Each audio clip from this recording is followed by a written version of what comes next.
여러분 안녕하세요. 오늘 밤 우리는 누구에게도 말하지 못했던 하지만 가슴 한구석을 서늘하게 짓누르던 그 차가운 진실에 대해 이야기해 보려 합니다. 창밖은 이미 어둠이 깊게 내려앉았고 방 안의 공기는 차분하게 가라앉아 있네요. 어쩌면 우리는 너무 오랫동안 따뜻한 거짓말에 속아왔는지도 모릅니다. 세상이 말하는 정직과 솔직함이라는 달콤한 사탕을 삼키며 정작 내 영혼이 어떻게 멍들어가는지는 외면한 채 말이죠. 하지만 냉정하게 말해봅시다. 이 냉혹한 사회의 생존 문법을 깨닫지 못한다면 우리는 인생의 후반전에서 어쩌면 살아남지 못할 수도 있습니다. 그러니 편안히 자리 잡기 전에 잠시 시간을 내어 좋아요와 구독을 눌러주세요.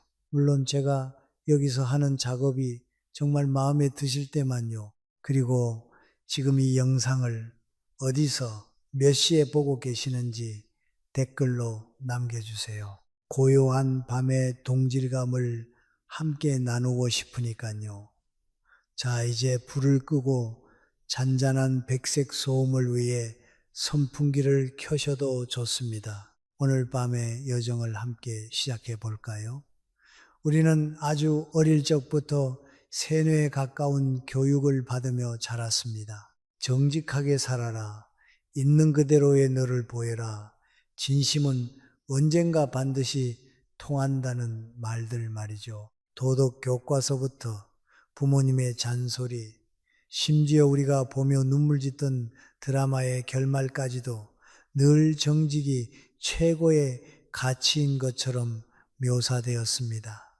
그래서 우리는 믿었습니다. 조금 손해를 보더라도 내 밑바닥을 솔직하게 보여주면 사람을 얻고 언젠가는 그 진심을 보상받을 것이라고 말입니다. 하지만 이제 인생의 정점을 지나 후반전의 입구에 서 있는 당신에게 묻고 싶습니다. 그 순진한 믿음이 과연 당신을 어디로 데려왔습니까? 지난 세월을 차갑게 복기해 보십시오. 당신이 술기운에 혹은 믿음이라는 명목으로 털어놓았던 가난한 형편, 과거의 실패, 가족 간의 갈등이 당신에게 존경을 가져다 주었나요? 아니면 저 사람은 늘 힘들게 산다라거나 저 사람은 여유가 없어서 같이 있으면 피곤하다라는 낙인만 남겼나요? 사실 대부분의 경우 후자였을 겁니다. 이건 당신이 나쁜 사람이라서가 아니라 이 세상이 원래 그렇게 설계되어 있기 때문입니다.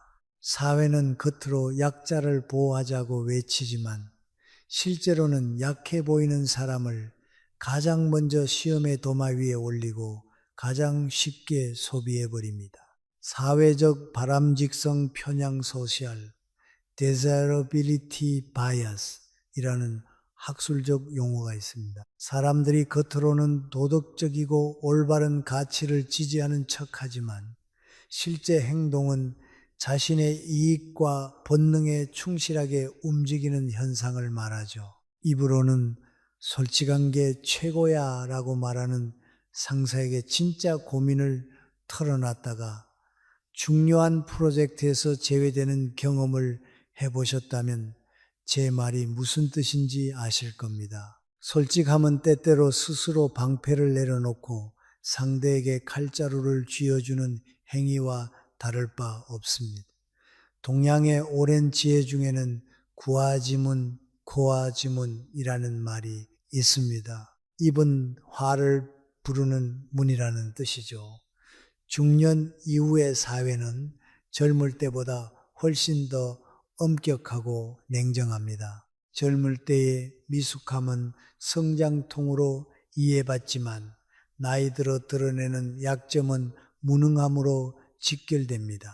같은 실수라도 아직 어려서 그래라는 말과 그 나이 먹도록 저 모양이냐라는 평가는 하늘과 땅 차이니까요. 혹시 꿀벌의 생태에 관한 사소한 잡지식을 아시나요? 꿀벌 군집 내에서는 가장 시끄럽게 윙윙거리며 자신의 힘듦을 과시하는 벌보다 소리 없이 묵묵히 꿀을 날라오는 개체가 구성원들로부터 더 높은 신뢰를 얻는다고 합니다. 우리 인간 사회도 본질적으로는 이와 크게 다르지 않습니다. 사람들은 본능적으로 안정감과 여유, 그리고 강함이 느껴지는 대상에게 끌리게 마련입니다. 첫 번째 농담을 하나 해볼까요? 어떤 정직한 청년이 면접에서 우리 회사의 단점이 뭐라고 생각하나 라는 질문에 월급이 적고 야근이 많은 게 단점입니다라고 솔직하게 답했답니다.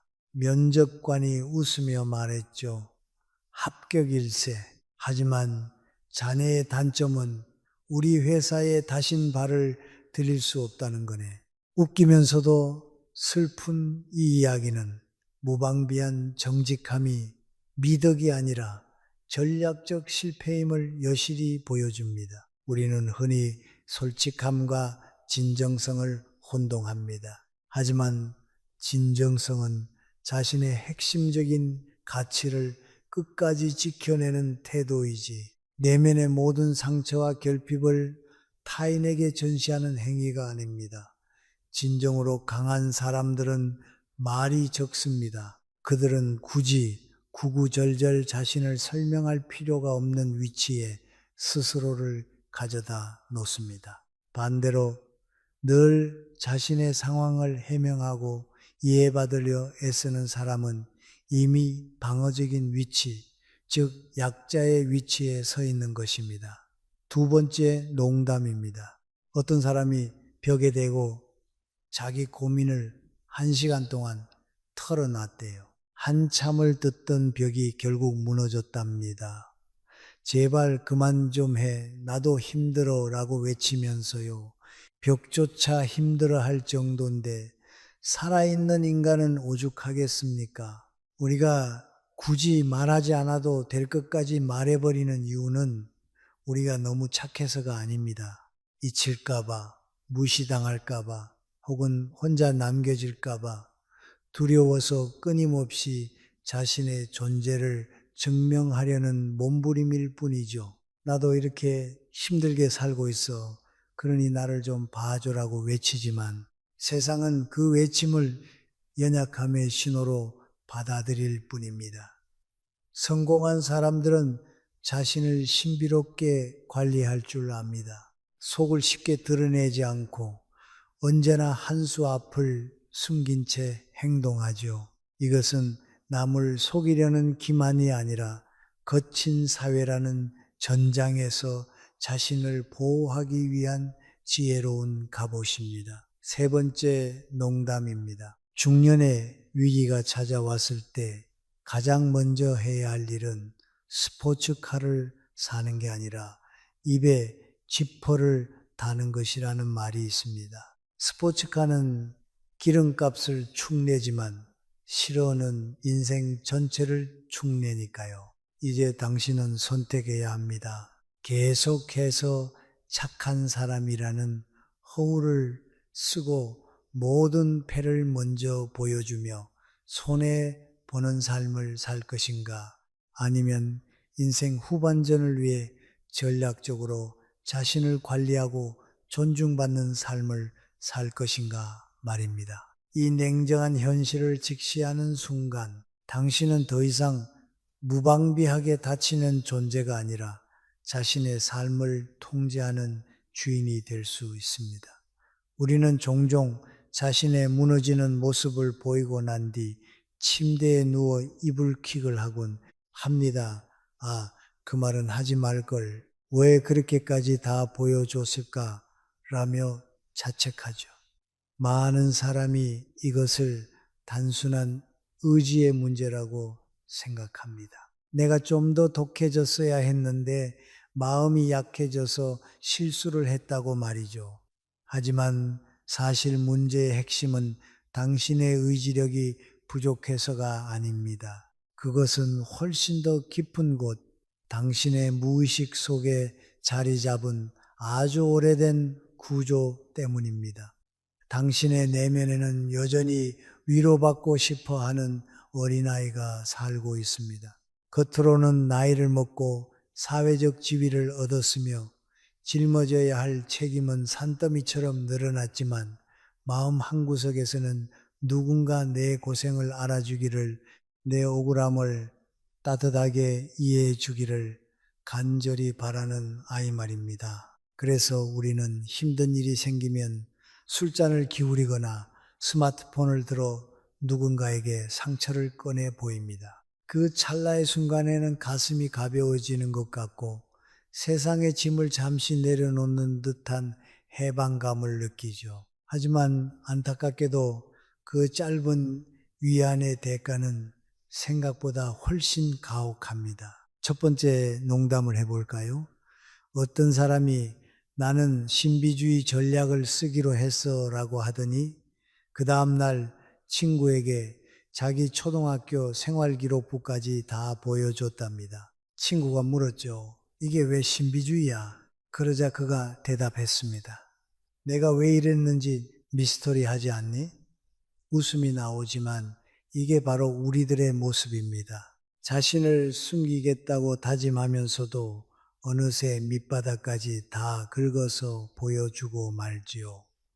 당신이 하소연을 시작하는 그 순간 미묘하게도 관계의 무게추는 기울어지기 시작합니다. 겉으로는 상대방이 고개를 끄덕이며 진심으로 공감하는 척할지 모르지만 인간의 무의식 속에서는 아주 잔인한 비교가 시작됩니다. 그래도 나는 저 사람보다는 상황이 낫네. 저 사람은 생각보다 감정 조절이 안 되는구나 라는 식의 판단이죠. 이것을 심리학에서는 하향 사회적 비교, downward social comparison라고 부릅니다. 타인의 불행이나 약점을 보며 상대적으로 자신의 안녕을 확인하려는 인간의 본능적인 방어 기제죠. 이 비교는 아주 짧은 순간에 그리고 아주 조용히 이루어지며 그 결과 당신은 동등한 존재가 아니라 조금 아래에 있는 사람으로 재분류되고 맙니다. 여기서 기발한 잡지식 하나를 알려드릴까요? 늑대 무리에서는 우두머리가 상처를 입거나 약한 모습을 보이면 무리 구성원들이 그를 위로하기보다 오히려 그 자리를 찬탈하려 공격성을 드러내는 경우가 많다고 합니다. 인간 사회라고 다를까요? 우리는 도덕이라는 옷을 입고 있지만 그 아래에는 여전히 생존을 위해 강한 자에게 붙고 약한 자를 멀리하려는 야생의 본능이 숨쉬고 있습니다. 실제 주변 사례를 떠올려 보십시오. 사업이 힘들다고 만나는 사람마다 털어놓던 사람과 아무리 힘들어도 기색 없이 묵묵히 제 갈 길을 가던 사람 중 누가 더 많은 투자 제안과 기회를 얻었습니까? 가족 내부의 치부를 상세히 떠들고 다니던 사람과 늘 가정이 안정된 것처럼 보이던 사람 중 누가 더 조직에서 신뢰를 받았나요? 결과는 늘 잔인할 정도로 일관됩니다. 사람들은 본능적으로 문제를 가진 사람을 돕기보다는 문제가 없는 사람 곁에 머물며 그 안정감의 에너지를 나누어 갖고 싶어 합니다. 두 번째 농담입니다. 어떤 이가 말했습니다. 나는 열린 책 같은 사람이야. 제가 대답했죠. 맞아. 그런데 사람들은 보통 결말이 뻔하거나 페이지가 찢어진 책은 다시 읽지 않더라고. 우리의 모든 사정을 다 공개하는 것이 진솔함이라는 착각은 이제 버려야 합니다. 진짜 친구라면 내 힘듦을 들어줘야 하는 거 아니냐라고 반박하고 싶으시겠죠. 하지만 냉혹하게도 대부분의 관계는 당신의 기대보다 훨씬 더 조건적입니다. 특히 중년 이후의 관계는 단순한 정서적 교류를 넘어 일종의 에너지 교환이 됩니다. 누군가를 만나고 돌아오는 길에 기분이 무거워지고 기운이 빠진다면 당신은 그 사람을 다시 만나고 싶겠습니까? 아무리 오래된 인연이라 해도 예외는 없습니다. 유상종이라는 말은 단순히 도덕적 경고가 아니라 매우 정교한 통계적 사실입니다. 늘 신세 한탄만 하는 사람 주변에는 결국 비슷한 이야기를 반복하며 서로의 상처를 핥아주는 사람들만 남게 됩니다. 처음에는 서로 위로가 되는 것 같지만 결국 아무도 앞으로 나아가지 못한 채 그 우울의 늪에 함께 묶여버리는 것이죠. 세 번째 농담입니다. 불평불만이 많은 사람과 같이 있는 건 마치 비 오는 날 젖은 신발을 신고 걷는 것과 같습니다. 처음엔 그냥 좀 찝찝할 뿐이지만 계속 걷다 보면 발 전체가 부러터지고 결국 걷기조차 싫어지죠. 반대로 자신의 어려움을 안으로 사귀고 미래의 가능성을 이야기하는 사람 곁에는 기회와 에너지가 모입니다. 이것이 바로 계층을 가르는 보이지 않는 경계선입니다. 우리가 불필요하게 자신을 드러내는 또 다른 이유는 존재 증명에 대한 갈증 때문입니다. 나 여기 있어. 나도 이렇게 치열하게 살고 있어. 라는 신호를 보내지 않으면 세상에서 잊힐 것 같은 공포죠. 하지만 역설적으로 세상은 가장 말이 많은 사람보다 가장 조용하면서도 단단한 사람을 쉽게 잊지 못합니다. 말이 적은 사람에게는 타인이 채워 넣을 수 있는 해석의 여지가 남고 그 여지는 곧 그 사람의 무게감이 되기 때문입니다. 기억하십시오. 세상은 당신의 기구한 사정에 생각보다 큰 관심이 없습니다. 그들이 관심을 가지는 것은 오직 하나, 당신이 지금 어떤 에너지를 풍기고 있느냐입니다. 약함을 반복적으로 드러내는 순간 당신은 스스로를 정글의 먹잇감 위치에 놓게 됩니다. 사기꾼과 기회주의자들이 가장 먼저 냄새를 맡고 다가오는 대상이 바로 외로움을 호소하고 말이 많으며 자신의 불안을 숨기지 못하는 사람들입니다. 당신이 무너졌던 이유는 당신이 너무 착해서가 아닙니다. 스스로를 보호하는 법을 배우지 못했기 때문이며 그 진정한 보호는 바로 침묵에서 시작됩니다. 말하지 않는 것은 거짓이 아닙니다. 그것은 성숙한 인간이 선택할 수 있는 가장 강력한 전략이자 자존감을 지키는 품격입니다.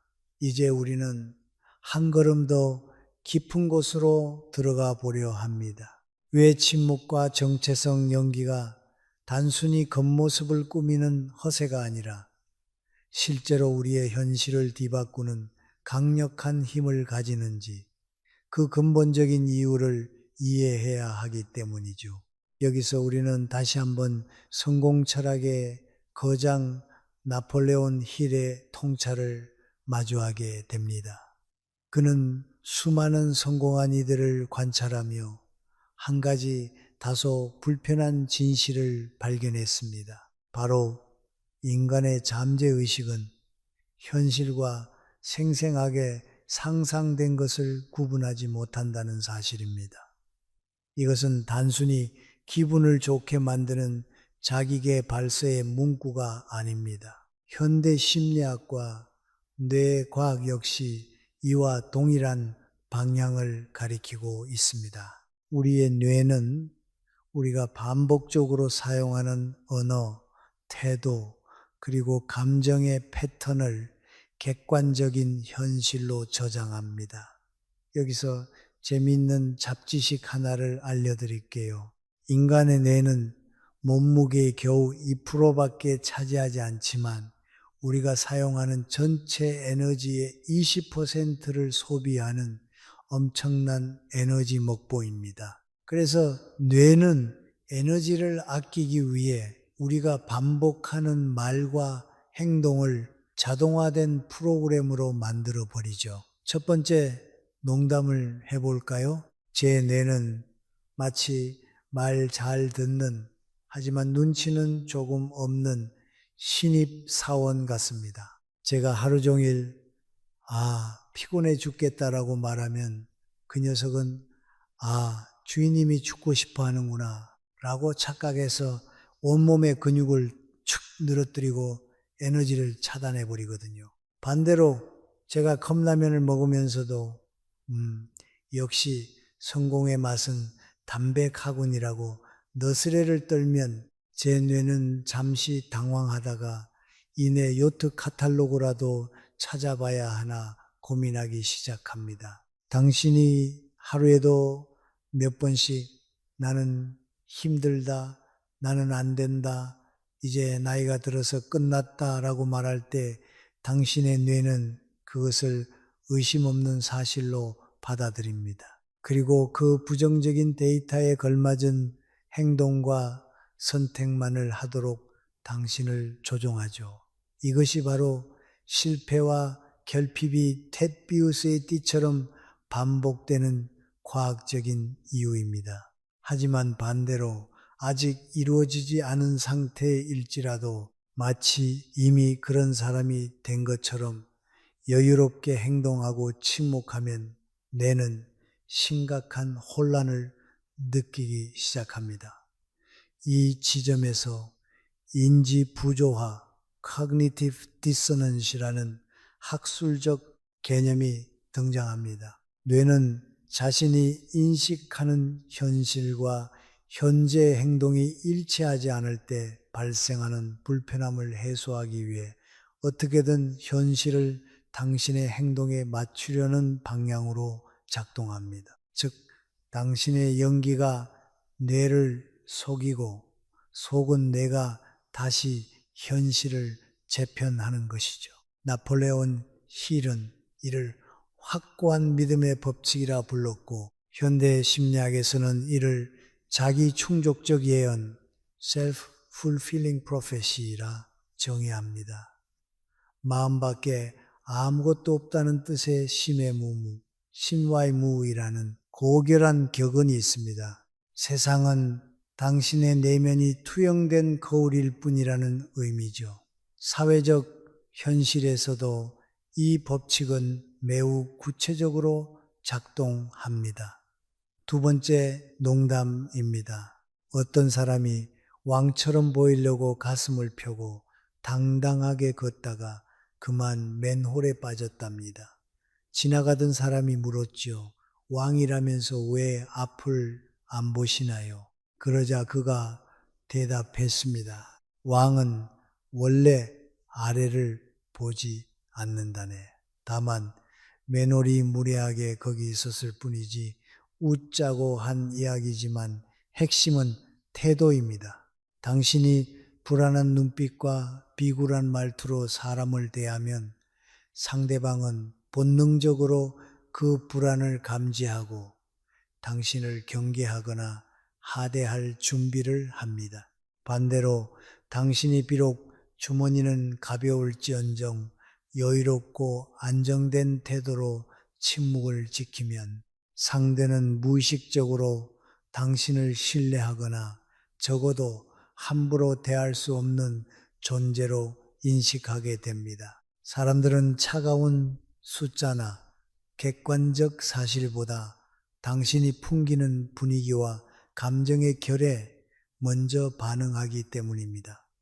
여기서 한 가지 중요한 오해를 바로잡고 싶습니다. 이러한 전략적 침묵과 연기는 결코 자기 자신을 속이는 비겁한 행위가 아닙니다. 오히려 당신을 좁은 틀에 가두고 있던 낡고 초라한 자아를 무너뜨리는 창조적인 과정입니다. 현재의 당신은 그저 과거의 선택과 환경이 만들어낸 결과물일 뿐 당신이라는 존재의 절대적인 한계가 아닙니다. 그런데도 많은 사람은 지금의 부족한 상태를 진짜 나라고 착각하며 변화의 시도 자체를 거부하곤 하죠. 성공한 사람들은 눈앞에 초라한 현실에 일희일비하지 않습니다. 그들은 아직 오지 않은 미래의 모습을 현재의 기준으로 삼아 행동합니다. 돈이 없어도 궁핍한 태도를 취하지 않고 몸이 고되어도 스스로를 병든 존재로 규정하지 않습니다. 그들은 자신에게 어떤 정체성을 부여할지 스스로 결정하며 그 선택들이 쌓여 결국 현실의 벽을 허물어뜨립니다. 타인이 당신의 통장 잔고를 직접 확인할 일은 거의 없습니다. 그럼에도 누군가는 늘 여유 있어 보이고 누군가는 늘 쫓기듯 부족해 보이죠. 그 결정적인 차이는 바로 아주 사소한 태도에 있습니다. 세 번째 농담입니다. 거울을 보고 너는 참 멋져라고 말하는 건 자신감이지만 거울 속에 내가 너나 잘해라고 대답한다면 그건 상담이 필요한 상태입니다. 하지만 우리가 하려는 건 거울과 대화하는 게 아니라 거울에 비칠 나의 모습을 미리 결정하는 것입니다. 말의 속도, 걸음걸이, 시선 처리, 그리고 무엇보다 침묵의 길이 같은 요소들이 모여 당신의 격걸을 만듭니다.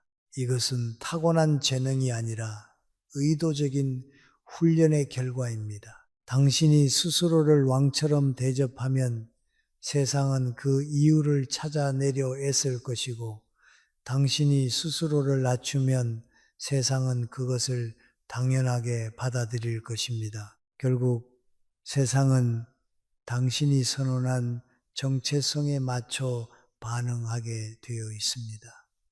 그러므로 이제부터 우리에게 필요한 것은 무방비한 솔직함이 아니라 정교하게 선택된 전략적 연기입니다. 무의식에 새로운 명령을 입력하는 이 능동적인 행위야말로 인생 후반전을 승리로 이끄는 필승법입니다.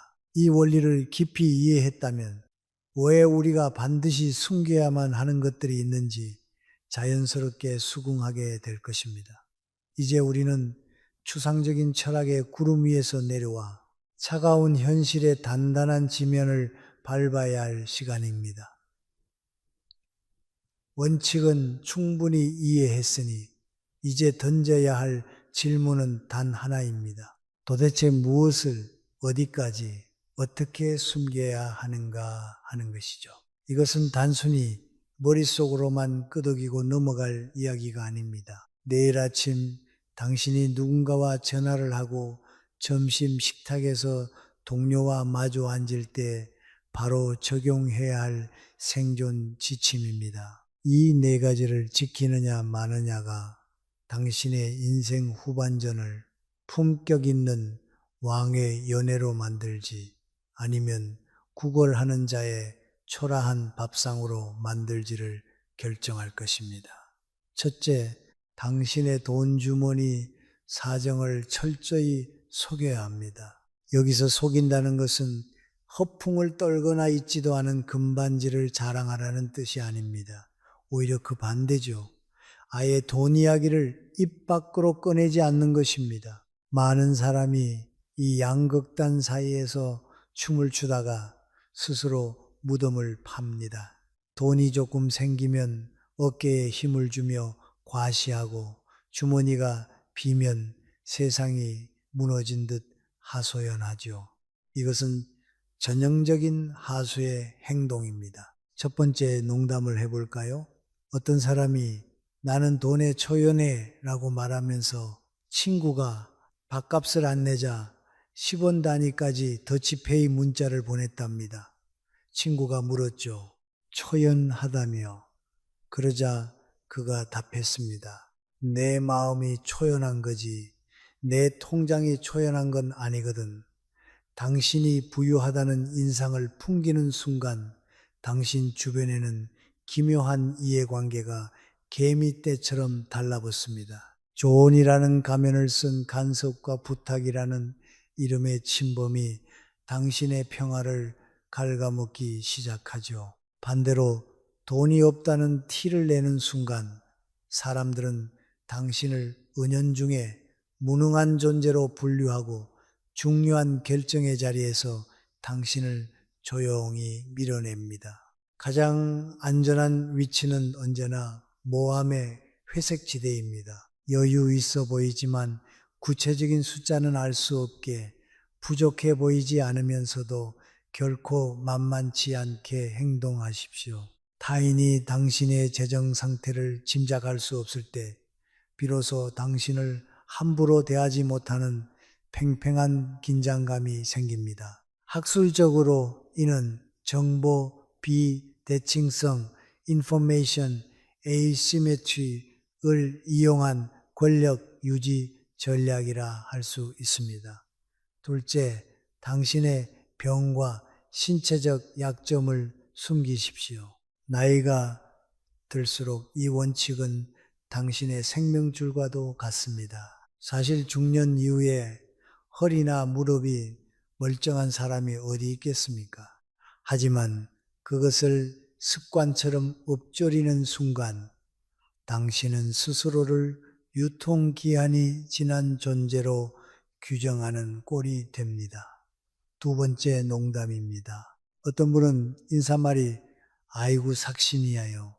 그분과 대화하다 보면은 저까지 류마티스 관절염이 전염되는 기분이 듭니다. 심지어 그분은 AI인 저에게도 파스 냄새가 난다고 투덜거리시더군요. 냉혹하지만 사실입니다. 사람들은 병든 사자를 따르지 않습니다. 약함을 드러내어 얻을 수 있는 것은 유통기한이 짧은 일시적인 동정뿐이지만 강함을 연기해서 얻는 것은 지속적인 신뢰와 새로운 기회입니다. 몸이 힘들수록 오히려 허리를 세우고 눈빛을 단단히 하십시오. 기발한 잡지식 하나를 드릴까요? 다람쥐는 겨울을 대비해 도토리를 수천 개나 숨기지만 그중 80%의 위치를 잊어버린다고 합니다. 하지만 다람쥐가 끝까지 도토리를 숨기는 심획을 멈추지 않는 이유는 자신이 약해 보이거나 준비되지 않았다는 사실을 숲의 포식자들에게 들키지 않기 위해서입니다. 우리도 마찬가지입니다. 아프다는 말을 줄이는 것만으로도 당신의 뇌는 통증 인식을 조절하고 회복 속도를 높이는 긍정적인 신호를 받게 됩니다.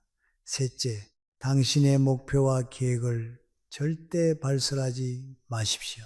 이것은 인간의 인정 욕구가 저지르는 가장 흔한 실수입니다. 무언가 멋진 계획을 세우면 당장이라도 떠들고 싶어지죠.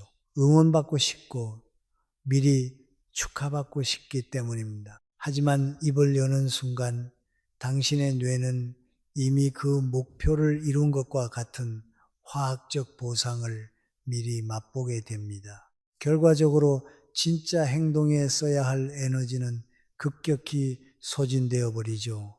더 큰 적은 타인의 반응입니다. 겉으로는 걱정해주는 척하며 던지는 그게 쉽겠어?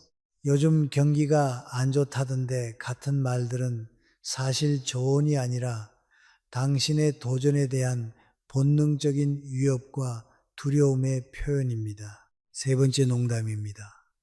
다이어트를 한다고 온 동네방네 떠들고 다니는 사람 자치고 진짜 살 뺀 사람 보셨나요? 대개는 나는 오늘까지만 먹고 내일부터 진짜 할 거야 라는 선언을 맛집 탐방 인증샷으로 대신하곤 하죠. 결과가 나오기 전까지는 철저히 어둠 속에서 준비하십시오. 말보다 결과가 먼저 튀어나올 때 당신은 비로소 압도적인 카리스마를 가질 수 있습니다. 넷째, 당신의 가정사를 외부로 흘리지 마십시오. 배우자의 허물이나 자식의 방황을 술안주 삼아 털어놓는 순간 당신의 가정은 타인의 값싼 구경거리가 됩니다. 사람들은 앞에서는 공감하는 척하며 손을 잡아주지만 돌아서서는 그것을 당신의 통제력 부재와 무능함의 증거로 소비합니다. 노자의 도덕경에는 지자불은 언잡을 지지려 부엔 옌자부지라는 말이 있습니다. 아는 자는 말하지 않고 말하는 자는 알지 못한다는 뜻이죠. 집안의 문제는 집안이라는 울타리 안에서 해결하십시오. 밖에서는 언제나 단정하고 안정된 가장의 모습으로 존재해야 합니다. 이 네 가지 전략적 침묵을 관통하는 핵심은 하나입니다. 침묵은 단순히 무언가를 숨기는 비겁함이 아니라 당신의 인생이라는 소중한 자산을 관리하는 고도의 경영 능력이라는 사실입니다. 당신의 인생은 누구나 접속할 수 있는 공개 계정이 아닙니다. 선택적으로 보여주고 대부분은 소중히 보호하십시오. 이 원칙을 지키기 시작하면 당신을 대하는 사람들의 공기가 미묘하게 달라지는 것을 느끼게 될 것입니다.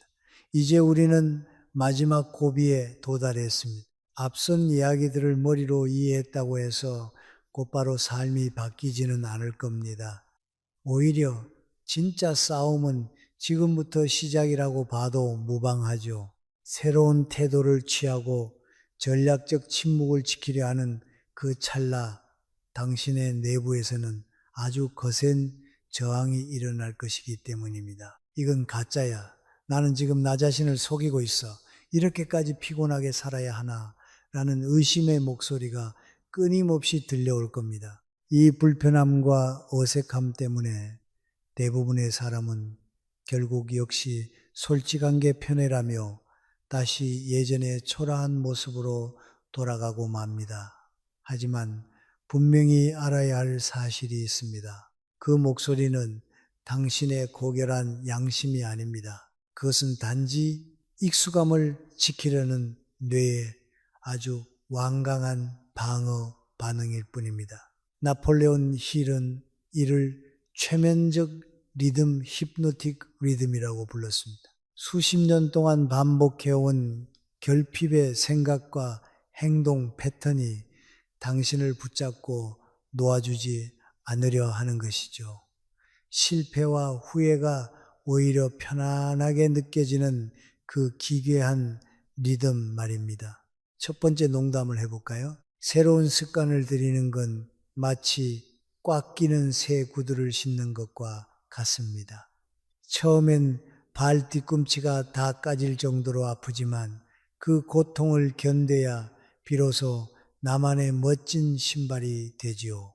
그런데 대부분은 아프다고 다시 낡고 구멍난 슬리퍼를 찾아 신습니다. 발은 편하겠지만 그 슬리퍼를 신고 격조 있는 연회장에 들어갈 수는 없다는 사실을 잊은 채 말이죠. 여기서 기발한 잡지식 하나를 공유할게요. 인간은 하루에 약 6만 가지의 생각을 한다고 합니다. 그런데 놀라운 건 그 생각의 95%가 어제 했던 생각의 반복이라는 점이죠. 우리의 뇌는 정말이지 게으른 반복의 천재입니다. 그러니 나는 원래 이런 사람이야 라는 말은 사실 나는 어제와 똑같이 살기로 결심했어 라는 말과 같습니다. 학술적인 장에서라면 이를 습속화된 자아의 현상학적 환원, phenomenological reduction of the habitual self에 대한 저항이라고 부를 수 있겠네요. 기존의 자아 구조가 해체되는 과정에서 느끼는 존재론적 불안감 말입니다. 당신이 지금 연기하는 강인함과 여유는 남을 속이기 위한 기만이 아닙니다. 그것은 당신의 잠재의식에 새로운 명령어를 입력하는 정교한 리허설입니다. 배우가 무대 위에서 왕을 연기한다고 해서 그를 사기꾼이라 부르지 않듯이 당신 역시 더 큰 삶의 진실을 손에 넣기 위해 역할을 수행하고 있는 것뿐입니다. 두 번째 농담입니다. 혼잣말을 하는 건 결코 미친 게 아닙니다. 진짜 미친 건 혼잣말을 하다가 자기 자신과의 말싸움에서 지는 경우죠. 지금 당신 내면의 낡은 자아가 시비를 걸어올 때 절대 지지 마십시오.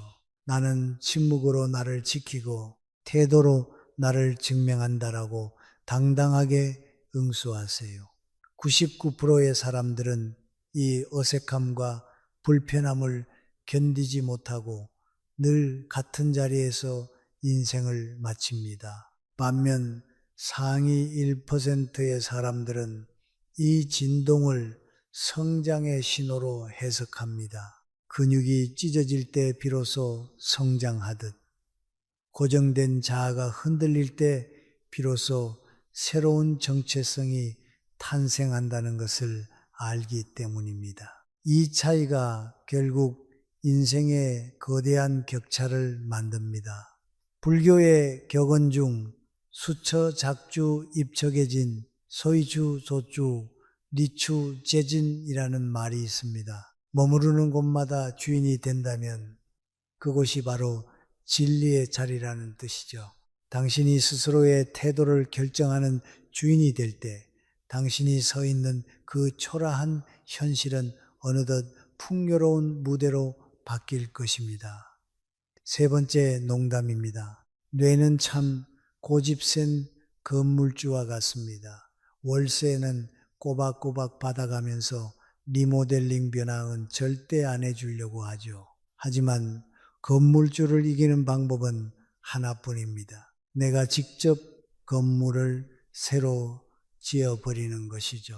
침묵과 연기라는 도구를 들고 당신만의 인생이라는 성체를 다시 설계하십시오. 이제 마지막으로 당신에게 하나의 행동을 요구하려 합니다. 이것은 단순한 참여 유도가 아니라 당신의 무의식과 맺는 엄숙한 계약입니다. 아래 댓글에 짧고 강하게 선언하십시오. 나는 침묵함으로 강해지고 당당함으로 위대해진다. 혹은 나는 내 입을 다스려 세상을 내 편으로 만든다라고 말이죠.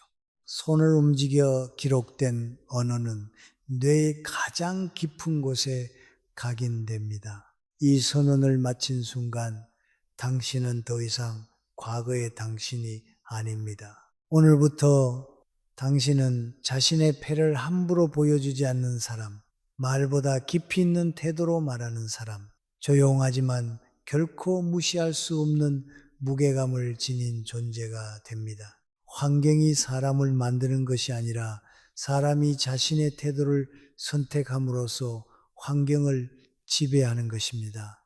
이 깨달음을 끝까지 움켜쥐십시오. 그러면 당신의 인생 후반전은 전반전과는 전혀 다른 더 고요하고 단단하며 풍요로운 색채로 펼쳐질 것입니다. 그리고 그 모든 위대한 변화의 시작은 언제나 당신의 깊고 푸른 침묵이었습니다. 오늘 밤 우리가 함께 나눈 이 이야기들이 당신의 베개 밑에서 은은한 힘이 되기를 바랍니다. 이제 복잡했던 마음의 소음들을 하나둘씩 꺼보세요. 창밖에 나뭇잎을 스치는 바람 소리나 멀리서 들려오는 이름 모를 벌레들의 울음소리에 귀를 기울이며 당신의 호흡을 아주 천천히 가다듬어 봅니다. 마치 따뜻한 난로 옆에서 오래된 책을 덮는 것처럼 오늘의 긴장과 걱정들도 부드럽게 내려놓으시길. 당신은 이미 충분히 강하고 내일의 당신은 오늘보다 더 고요하고 당당한 모습으로 눈을 뜰 것입니다. 어둠이 당신을 포근하게 감싸 안고 꿈속에서도 당신의 새로운 정체성이 무르익어가는 평온한 시간이 되기를 진심으로 기도합니다. 이제 무거운 눈꺼풀을 자연스럽게 닫고 깊고 아늑한 휴식의 바다로 천천히 가라앉으세요. 수고 많으셨습니다. 당신의 침묵이 당신을 가장 빛나는 곳으로 안내할 것입니다.